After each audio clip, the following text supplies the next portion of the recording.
I will spare you the extensive and unhappy history of the issue and confine myself to 3 points.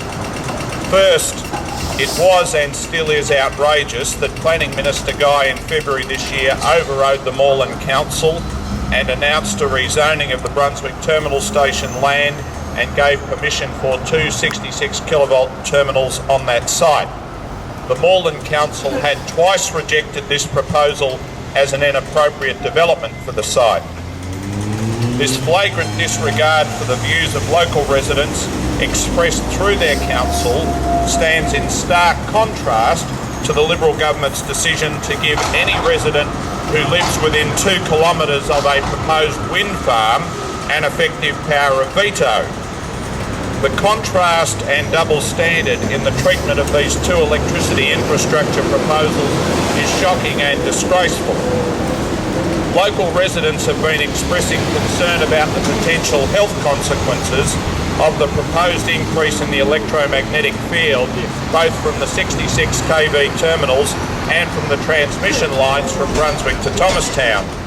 The Planning Minister dismisses these residents' health concerns. The message is that there's nothing to worry about. But when it comes to wind turbines, there's a different message altogether. Residents living near wind farms don't have to substantiate their concerns. It is enough that they have concerns for the Liberal government to give them a 2-kilometre power of veto. The state government expressly intervened to give this power of veto to residents within a 2-kilometre radius, yet here it has expressly intervened to take away the rights of local residents and turn Melbourne residents into second-class residents. The health concerns of Melbourne residents are not less valid or less worthy than those of country Victorians. If health concerns are good enough for country Victorians, then they're good enough for Melbourne residents too. Second point, we've been having a big debate about electricity price rises in the big cities of Sydney, Melbourne and Brisbane.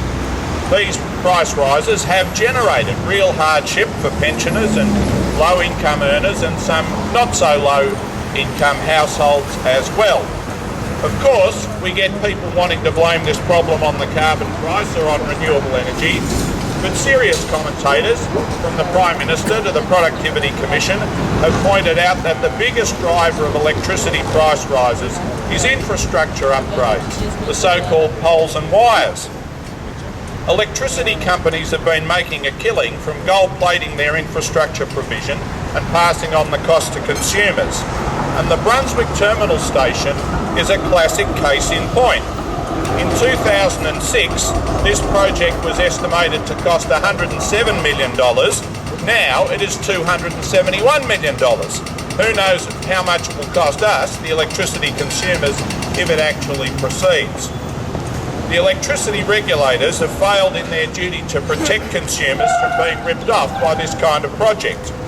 They should have and could still conduct a formal review of this project and see how much of this expansion is really necessary and whether there are cheaper alternatives to meet the needs of the CBD, looking at options such as cogeneration.